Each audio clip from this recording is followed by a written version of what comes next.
इस जीवन की अनंतता में जहाँ मैं हूँ, सब बिल्कुल ठीक है, संपूर्ण और परिपूर्ण है। मैं अपने से कहीं अधिक बड़ी शक्ति में विश्वास करता हूँ, जो प्रतिपल प्रति क्षण मेरे भीतर प्रवाहित होती है। मैं खुद को अंतर्ज्ञान के लिए खोल देता हूँ, यह जानते हुए कि इस ब्रह्मांड में केवल एक बुद्धि स्रोत है।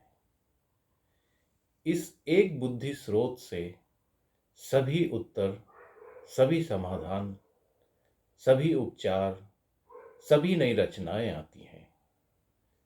मैं इस शक्ति और इस बुद्धि स्रोत पर भरोसा करता हूँ, जानते हुए कि जो भी मुझे जानना है वह मेरे सामने प्रकट होता है और जो भी मेरी जरूरत है पूरी होती है, सही समय, स्थान पर तथा सही क्रम में।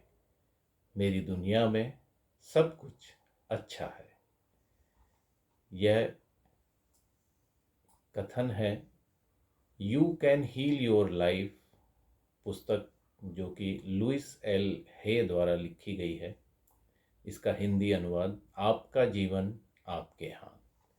इसके पार्ट 2 का आज मैं पाठ कर रहा हूँ, जिसका शीर्षक है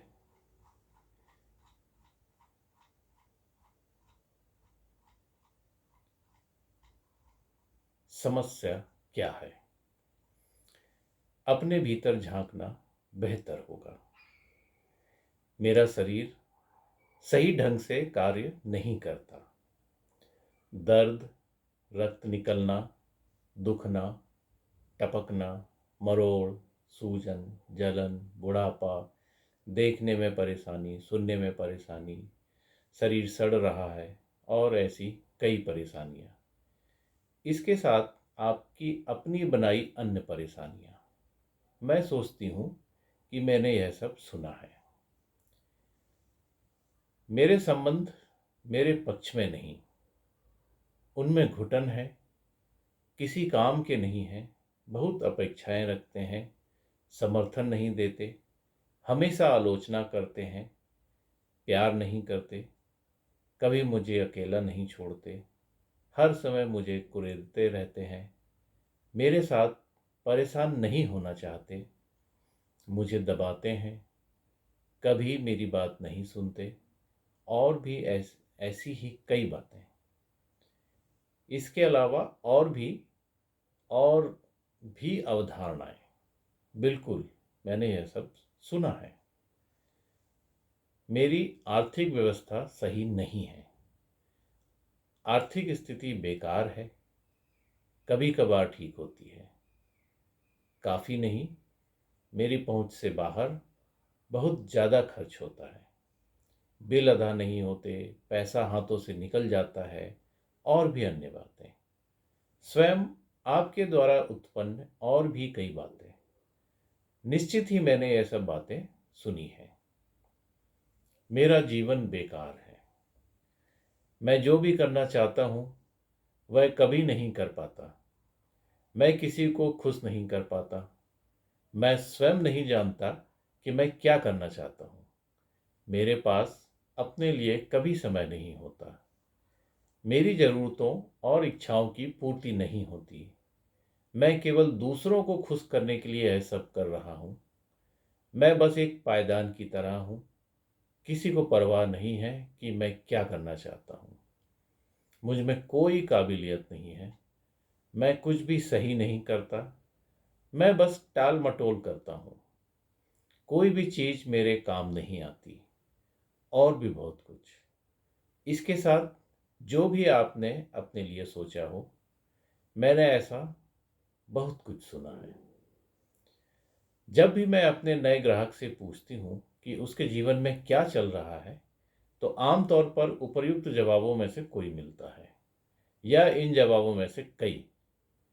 उन्हें वास्तव में लगता है कि वे समस्या को जानते हैं, लेकिन मैं जानती हूँ कि ये शिकायतें केवल आंतरिक विचार प्रारूपों के बाहरी प्रभाव हैं।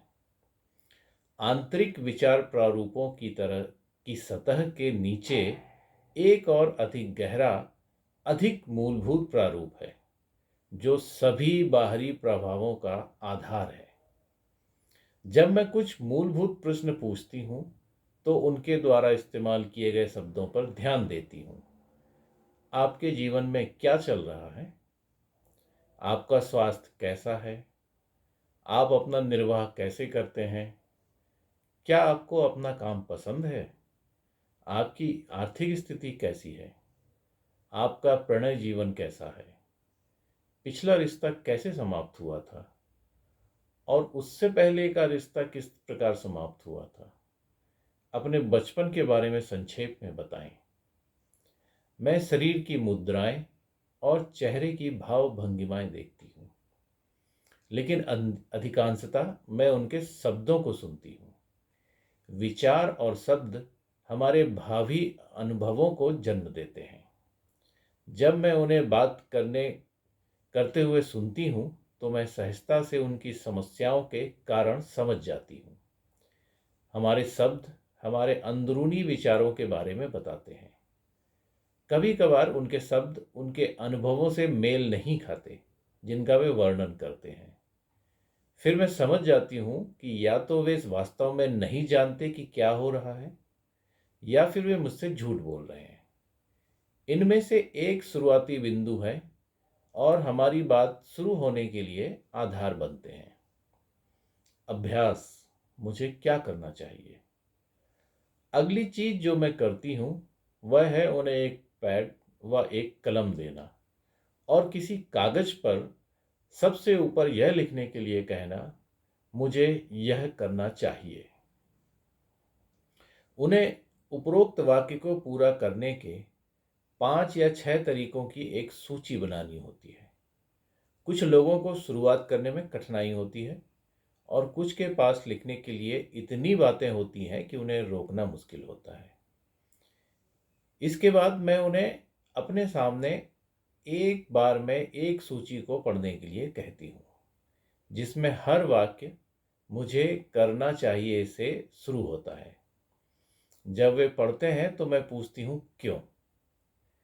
जो जवाब मिलते हैं वे दिलचस्प और बहुत कुछ प्रकट करते हैं, जैसे मेरी माँ ने कहा कि मुझे करना चाहिए, क्योंकि मैं यह करने से डरता नहीं, क्योंकि मुझे परिपूर्ण होना है। सभी को वह करना पड़ता है, क्योंकि मैं काफ़ी आलसी, काफ़ी नाटा, काफ़ी लंबा, काफ़ी मोटा, काफ़ी पतला, काफ़ी बेवकूफ़, काफ़ी कुरूप, बेकार हूँ। ये जवाब मुझे दिखाते हैं कि वे अपने विश्वासों में कहाँ पर अटके हुए हैं और वे अपनी सीमाओं के बारे में क्या सोचते हैं। मैं उनके उत्तरों पर कोई टिप्पणियां नहीं करती। जब उनकी सूची समाप्त हो जाती है तो मैं चाहिए शब्द के बारे में बात करती हूँ। देखिए, मैं मानती हूँ कि चाहिए शब्द हमारी भाषा के सबसे नुकसानदायक शब्दों में से एक है।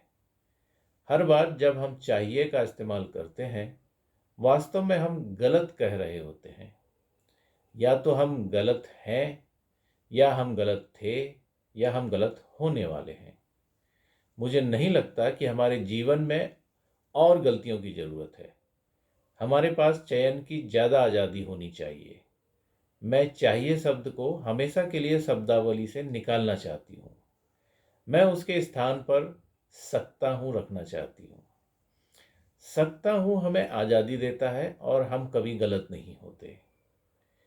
इसके बाद मैं उन्हें उस सूची को फिर से एक बार में एक बात पढ़ने के लिए कहती हूँ, मगर इस बार हर वाक्य को यदि मैं चाहता तो मैं कर सकता था से शुरू करने के लिए कहती हूँ। यह इस विषय पर एक नई रोशनी डालता है। जब वे ऐसा करते हैं तो मैं सौम्यता से उनसे पूछती हूँ, आपने ऐसा क्यों नहीं किया? अब अलग अलग उत्तर मिलते हैं।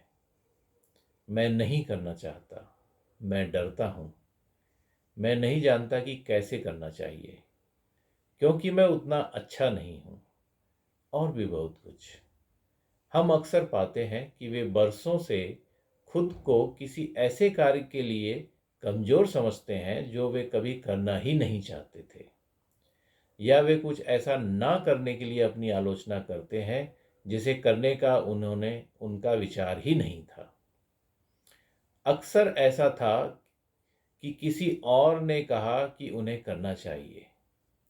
जब वे उस कार्य को देखें तो उसे चाहिए की सूची से निकाल सकते हैं। कितनी राहत की बात है ये।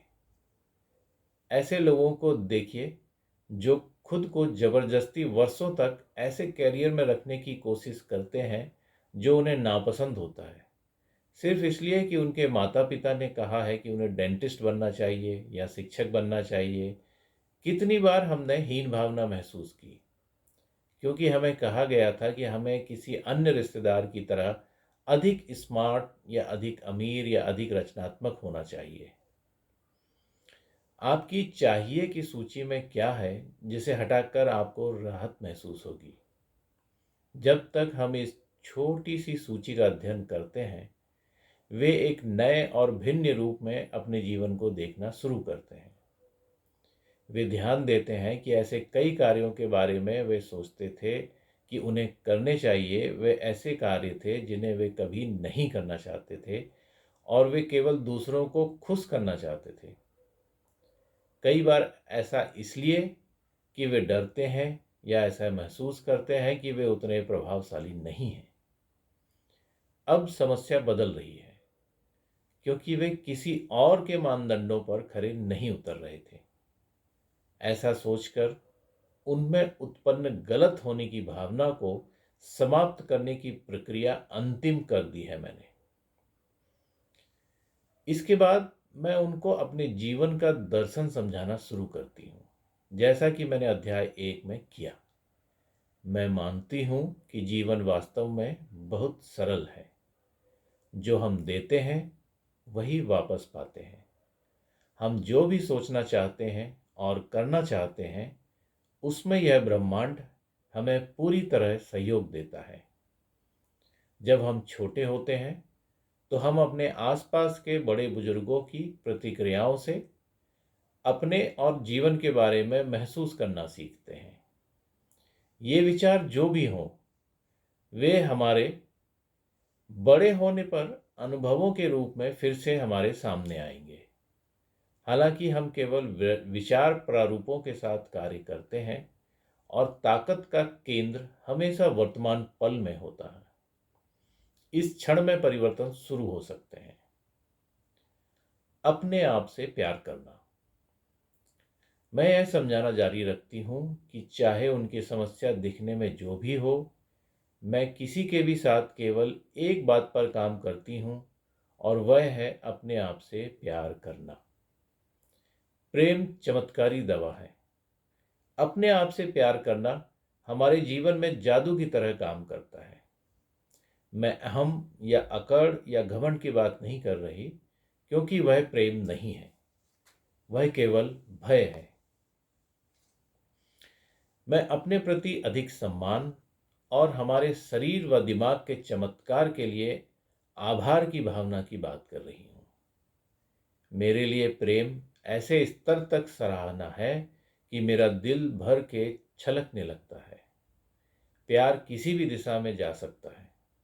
मैं प्रेम को इस तरह महसूस कर सकती हूँ, स्वयं जीवन की प्रक्रिया, जीवित होने का आनंद, जो सौंदर्य मैं देखती हूँ, अन्य व्यक्ति, ज्ञान, दिमाग की प्रक्रिया, हमारे शरीर और जिस रूप में वे काम करते हैं, जानवर, पक्षी, मछली, वनस्पति अपने सभी रूपों में, ब्रह्मांड और जिस रूप में वह कार्य करता है।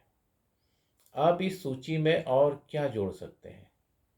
चलिए देखते हैं कि किस तरह से हम अपने आप से प्रेम नहीं करते। हम लगातार खुद को फटकारते हैं और आलोचना करते हैं। हम भोजन, शराब और नशीले पदार्थों से अपने शरीर के साथ दुर्व्यवहार करते हैं। हम मान लेते हैं कि हम प्रेम के योग्य नहीं हैं। हम अपनी सेवाओं के लिए एक सम्मानजनक मूल्य मांगने से डरते हैं। हम अपने शरीर में बीमारियां और पीड़ा उत्पन्न करते हैं। हम ऐसी चीजों को टालते हैं जिनसे हमें लाभ हो सकता है। हम अव्यवस्था में रहते हैं। हम ऋण और बोझ अपने ऊपर ले लेते हैं। हम ऐसे प्रेमियों और साथियों को आकर्षित करते हैं जो हमारी अवहेलना करते हैं। आपके तरीके क्या हैं? यदि हम किसी भी रूप में अपने लिए अच्छी बातें नकारते हैं तो यह खुद से प्रेम ना करने का एक तरीका है। मुझे अपनी एक ग्राहक याद है जो चश्मा पहनती थी। एक दिन हमने उसके बचपन का एक पुराना डर निकाला। अगले दिन जब वह सोकर उठी तो उसे लगा कि उसे अपने कॉन्टैक्ट लेंस पहनकर परेशानी हो रही है। उसने आसपास देखा और पाया कि उसकी नज़र बिल्कुल साफ थी। फिर भी वह पूरा दिन कहती रही, मुझे विश्वास नहीं हो रहा, मुझे विश्वास नहीं हो रहा। अगले दिन उसने फिर से कॉन्टैक्ट लेंस पहन लिए। हमारे अवचेतन दिमाग में विनोद की कोई भावना नहीं होती। उसे यकीन नहीं हुआ कि उसने अपनी आंखें पूरी तरह ठीक कर ली हैं। आत्मशक्ति का अभाव भी खुद से प्रेम ना करने का एक और भाव है। टॉम एक बहुत अच्छा कलाकार था और उसके पास कुछ अमीर ग्राहक थे जिन्होंने उसे अपने घरों में एक दो दीवारें सजाने को कहा। फिर भी वह अपने ही सही बिल पेश करने में बहुत पीछे था। उसके द्वारा पेश किए गए मूल्य कभी काम को पूरा करने में लगे समय की सही कीमत नहीं थे। जो भी व्यक्ति उसे कोई अलग सेवा प्रदान करता है या एक अद्वितीय उत्पाद का सृजन करता है, वह कोई भी मूल्य मांग सकता है। पैसे वाले लोग अपने किए गए काम के लिए अच्छा भुगतान करना पसंद करते हैं। वह उनके उत्पाद को और मूल्यवान बनाता है। कुछ और उदाहरण। हमारा साथी थका हुआ और चिड़चिड़ा रहता है। हम हैरान हैं कि हमने ऐसा क्या गलत किया है। वह हमें एक या दो बार बाहर ले जाता है और फिर दोबारा फ़ोन नहीं करता। हमें लगता है कि हमारे रिश्ते में कुछ तो गलत है। हमारी शादी खत्म हो गई है और निश्चित रूप से हम विफल हो गए हैं। हम वेतन वृद्धि के लिए कहने में डरते हैं। हमारा शरीर जेंटलमैन्स क्वार्टरली तथा लोग नामक पत्रिका में प्रकाशित लोगों से नहीं मिलती और हम हीन भावना से ग्रस्त हैं। हम बिक्री नहीं कर पाते या हासिल नहीं कर पाते और हमें यकीन है कि हम लायक नहीं हैं। हम अंतरंगता और किसी के बहुत पास आने से डरते हैं। इसीलिए हम अनाम यौन संबंध स्थापित करते हैं। हम निर्णय नहीं ले सकते क्योंकि हमें यकीन है कि वे गलत होंगे। आप अपनी आत्मशक्ति के अभाव की अभिव्यक्ति किस प्रकार करेंगे? शिशुओं की संपूर्णता। जब आप एक नन्हे शिशु थे तो आप कितने संपूर्ण थे। शिशुओं को संपूर्ण बनने के लिए कुछ करना नहीं पड़ता। वे पहले से संपूर्ण होते हैं और वे ऐसा करते हैं मानो वह सब जानते हों। वे जानते हैं कि वे ब्रह्मांड का केंद्र बिंदु हैं। वे अपनी मनपसंद चीज मांगने से डरते नहीं हैं।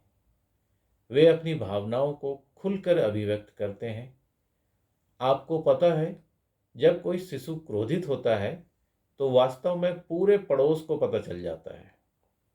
आप समझ जाते हैं जब शिशु खुश होते हैं क्योंकि उनकी मुस्कुराहट कमरे में उजाला कर देती है। वे प्रेम से ओतप्रोत होते हैं। नन्हे शिशुओं को यदि प्रेम ना मिले तो वे जीवित नहीं रह सकते। जब हम बड़े हो जाते हैं तो हम प्रेम के बिना रहना सीख लेते हैं, लेकिन शिशु इससे समझौता नहीं करते। शिशु अपने शरीर के हर अंग को भी प्यार करते हैं, यहाँ तक कि अपने मल को भी। उनमें अविश्वसनीय साहस होता है। आप वैसे थे, हम सभी वैसे थे। फिर हमने अपने आसपास के बड़े बुजुर्गों की बात सुननी शुरू की, जो डरना सीख चुके थे, और हमने अपनी ही प्रतिभा को नकारना शुरू कर दिया। जब ग्राहक मुझे विश्वास दिलाने की कोशिश करते हैं कि वे कितने बुरे हैं या प्रेम करने योग्य नहीं हैं, तो मैं कभी उन पर विश्वास नहीं करती। मेरा काम उन्हें उस दौर में वापस लाना है जब वे जानते थे कि अपने आप को किस तरह प्यार करना है। अभ्यास दर्पण। इसके बाद मैं ग्राहकों को एक छोटा दर्पण उठाने, अपनी आंखों में देखने और अपना नाम कहते हुए यह बोलने को कहती हूँ कि मैं तुम्हें उसी रूप में प्यार और स्वीकार करता हूँ जैसे तुम हो। यह कई लोगों के लिए बहुत कठिन होता है। इस अभ्यास से आनंद उठाने की बात तो दूर, मुझे शायद ही कभी इसके लिए सुखद प्रतिक्रिया मिलती है। कुछ रोते हैं या उनकी आंखों में पानी आ जाता है, कुछ रुष्ट हो जाते हैं, कुछ अपने गुणों या विशेषताओं को महत्व नहीं देते, कुछ जोर देकर कहते हैं कि वे ऐसा नहीं कर सकते। एक व्यक्ति ने तो कमरे में दर्पण को फेंक कर भाग जाना चाहा। उस दर्पण में अपने आप से बात करना शुरू करने में कई महीने लग गए। वर्षों तक मैं दर्पण केवल उसमें दिखने वाले दृश्य की आलोचना करने के लिए देखती रही। अपने आप को स्वीकार बनाने के लिए अपनी भौहों को तराशते हुए बिताए गए अंतहीन घंटों को याद करके अब मैं चकित हो जाती हूँ। मुझे स्वयं याद है कि मुझे स्वयं अपनी आंखों में देखने में डर लगता था। यह सरल अभ्यास मुझे बहुत कुछ दिखाता है। 1 घंटे से भी कम समय में मैं बाहरी समस्या के नीचे मौजूद कुछ मुख्य मुद्दों तक पहुंचने में सफल हो जाती हूँ। यदि हम केवल समस्या के स्तर तक कार्य करें तो हम हर बारीकियों पर कार्य करने में बहुत सारा समय लगा सकते हैं, और जिस पल हमें लगता है कि हम सब ठीक कर लिया है, वह कहीं और उभर जाता है। दिखने वाली समस्या शायद ही असली समस्या होती है। बात एक ग्राहक की है। वह अपने रूप को लेकर काफी सोचती थी, खासकर अपने दांतों को लेकर। वह एक डेंटिस्ट से दूसरे डेंटिस्ट के पास घूमती रही और महसूस करती रही कि हर किसी ने उसके चेहरे को और भद्दा बना दिया है। उसने अपनी नाक ठीक कराई, पर डॉक्टरों ने ठीक से यह काम नहीं किया। हर व्यक्ति उसके इस विचार को प्रतिबिंबित कर रहा था कि वह बदसूरत है। उसकी समस्या उसका रूप नहीं था, बल्कि उसका यह विश्वास था कि उसके साथ कुछ गड़बड़ है। एक और महिला थी जिसकी सांस में दुर्गंध थी। उसके आसपास रहना असहज था। वह मंत्री बनने के लिए पढ़ाई कर रही थी और उसका बाहरी व्यवहार पवित्र और आध्यात्मिक था। उसके नीचे दबे हुए गुस्से और ईर्ष्या की एक लहर थी, जो तब बाहर आती थी जब उसे लगता था कि कोई उसके पद के लिए खतरा बन सकता है। उसके अंदरूनी विचार उसकी सांसों से अभिव्यक्त होते थे, और स्नेहिल होने का दिखावा करते समय भी वह आक्रामक होती थी। उसे और किसी से नहीं, बल्कि खुद से खतरा था। वह सिर्फ 15 वर्ष का था जब उसकी माँ उसे मेरे पास लाई। उसे हॉजकिंस बीमारी, यकृत बढ़ने का एक रोग थी, और उसके पास सिर्फ 3 महीने थे। उसकी माँ स्वाभाविक रूप से बहुत ही परेशान थी और उससे बात करना मुश्किल था। लेकिन वह लड़का बुद्धिमान और चतुर था और जीवित रहना चाहता था। वह मेरी हर बात मानने को तैयार था, जिसमें उसके सोचने और बोलने का तरीका बदलना भी शामिल था।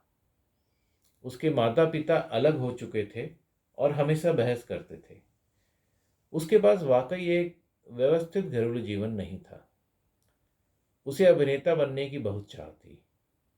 प्रसिद्धि और किस्मत की चाह में खुशी अनुभव करने की उसकी क्षमता दब गई थी।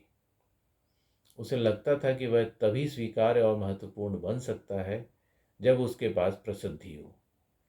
मैंने उसे खुद से प्यार और अपने आप को स्वीकार करना सिखाया और वह स्वस्थ हो गया। अब वह एक परिपक्व व्यक्ति है और नियमित रूप से ब्रॉडवे पर नजर आता है। जैसे ही उसने अपने अस्तित्व की खुशी को महसूस करना शुरू किया, उसे नाटकों में काम मिलना शुरू हो गया।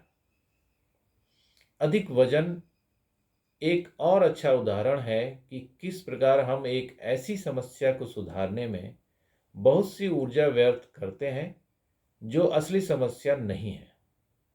लोग अक्सर मोटापे से लड़ते हुए वर्षों गुजार देते हैं और फिर भी मोटे होते हैं। वे अपनी सभी समस्याओं को वजन से जोड़कर देखते हैं। अधिक वजन एक गहरी अंदरूनी समस्या का केवल एक बाहरी प्रभाव है। मेरे लिए वह समस्या हमेशा डर और सुरक्षा की आवश्यकता है। जब हम डरे हुए या असुरक्षित या पर्याप्त रूप से अच्छे नहीं महसूस करते हैं, तो हम में से कई सुरक्षा के लिए अतिरिक्त वजन एकत्रित कर लेते हैं। अधिक भारी होने के लिए अपने आप को कम आंकने में अपना समय बिताना, भोजन का वह हर ग्रास जो हम खाते हैं उसके लिए अपराध बोध महसूस करना, वजन बढ़ने पर अपने आप को कोसना केवल समय की बर्बादी है। 20 वर्षों बाद भी हम इसी स्थिति में हो सकते हैं क्योंकि हमने असली समस्या से निपटना शुरू भी नहीं किया है। हमने बस यह किया है कि अपने आप को अधिक भयभीत और सुरक्षित बनाया है। फिर हमें सुरक्षा के लिए अधिक वजन की जरूरत पड़ती है। इसलिए मैं अधिक वजन या डाइट पर ध्यान देने से इनकार कर देती हूँ, क्योंकि डाइटिंग काम नहीं करती। एकमात्र डाइट जो काम करती है वह है मानसिक डाइट, नकारात्मक विचारों से दूर रहना। मैं ग्राहकों से कहती हूँ, चलिए उस मुद्दे को कुछ समय के लिए एक और रख देते हैं और पहले कुछ अन्य बातों पर बात करते हैं। वे अक्सर मुझे बताते हैं कि वे अपने आप से प्यार नहीं कर सकते क्योंकि वे इतने मोटे हैं, या जैसा कि एक लड़की ने कहा, किनारों पर अधिक गोल हैं। मैं उन्हें समझाती हूँ कि वे मोटे इसलिए हैं क्योंकि वे खुद से प्यार नहीं कर सकते। जब हम अपने आप से प्रेम और स्वयं को स्वीकार करते हैं तो हमारे शरीर से आश्चर्यजनक रूप से वजन कम होता है। कभी कभी ग्राहक मुझसे नाराज भी हो जाते हैं जब मैं समझाती हूँ कि अपना जीवन बदलना उनके लिए कितना आसान है। वे शायद ऐसा महसूस करते हैं कि मैं उनकी समस्याओं को नहीं समझ पाती। एक महिला बहुत निराश हो गई और बोली, मैं यहाँ लेखन कार्य के लिए मदद लेने आई थी, खुद से प्यार करना सीखने नहीं। मेरे लिए यह समझना मुश्किल था कि उनकी मुख्य समस्या अपने आप से नफरत करना थी और यह उनके जीवन के प्रत्येक अंग में, यहाँ तक कि उनके लेखन में भी व्याप्त हो गई है। वह किसी भी चीज में सफलता नहीं प्राप्त कर सकती थी जब तक कि वह अपने आप को इतना अयोग्य महसूस करती। उसने मेरी बात नहीं सुनी और रोती हुई चली गई। फिर एक वर्ष बाद उसी समस्या के साथ और भी बहुत सी समस्याएं लेकर आई। कुछ लोग तैयार नहीं होते और निर्णय नहीं कर पाते। हम सभी अपने परिवर्तन सही समय, सही स्थान और क्रम में करना शुरू करते हैं। मैंने 40 की उम्र तक अपने जीवन में बदलाव लाना शुरू भी नहीं किया था। असली समस्या तो एक ग्राहक ने अभी अभी उस निर्दोष छोटे से दर्पण में देखा और वह दुखी है। मैं खुशी से मुस्कुराती हूँ और कहती हूँ, बहुत बढ़िया, अब हम असली समस्या की ओर देख रहे हैं। अब हम आपके रास्ते में आने वाली असली रुकावट को दूर करना शुरू कर सकते हैं। मैं अपने आप से प्रेम करने, उसके तरीके के बारे में और बात करती हूँ, क्योंकि मेरे लिए अपने आप से प्रेम करना खुद को कभी भी किसी बात के लिए दोष ना देने से शुरू होता है। मैं उसकी ओर देखते हुए उनसे पूछती हूँ कि क्या तो अपनी आलोचना करते हैं? उनकी प्रक्रियाएं मुझे बहुत कुछ बता देती हैं। हाँ बिल्कुल, हर समय उतना नहीं जितना मैं करता था। मैं अपने अंदर बदलाव कैसे लाऊंगा अगर मैं अपनी निंदा ना करूं? क्या हर कोई ऐसा ही नहीं करता? मैं कहती हूँ, हम हर किसी के बारे में बात नहीं कर रहे, हम आपके बारे में बात कर रहे हैं। आप अपनी निंदा क्यों करते हैं? आप में क्या कमी है? जब वे बात करते हैं तो मैं एक सूची बनाती हूँ। वे जो भी कहते हैं वह अक्सर उनकी चाहिए सूची से मेल खाता है। उन्हें लगता है कि वे अधिक लंबे, अधिक नाटे, अधिक मोटे, अधिक पतले, अधिक मूर्ख, अधिक बूढ़े, अधिक युवा, अधिक बदसूरत हैं।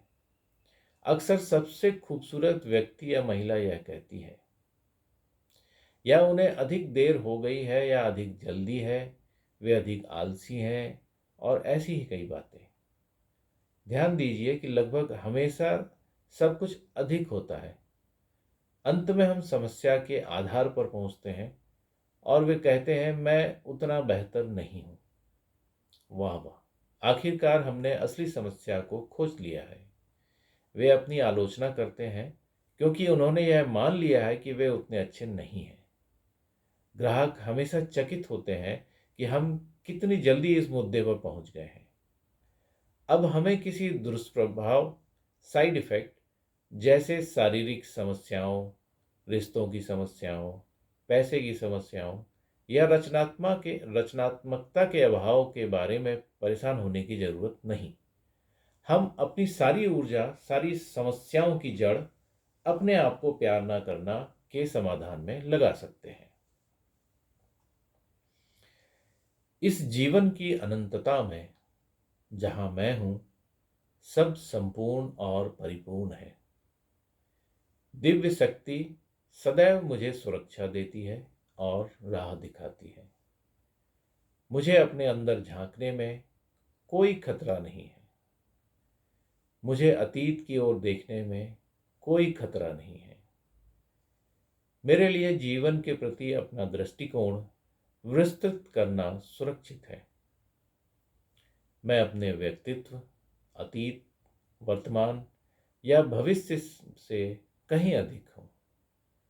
मैं अब अपने व्यक्तित्व की समस्याओं से ऊपर उठना चाहता हूं ताकि अपने अस्तित्व की महिमा को जान सकूं। मैं पूरी तरह अपने आप से प्यार करना सीखने को तैयार हूं। मेरी दुनिया में सब कुछ अच्छा है। मेरी दुनिया में सब कुछ अच्छा है। मेरी दुनिया में सब कुछ अच्छा है।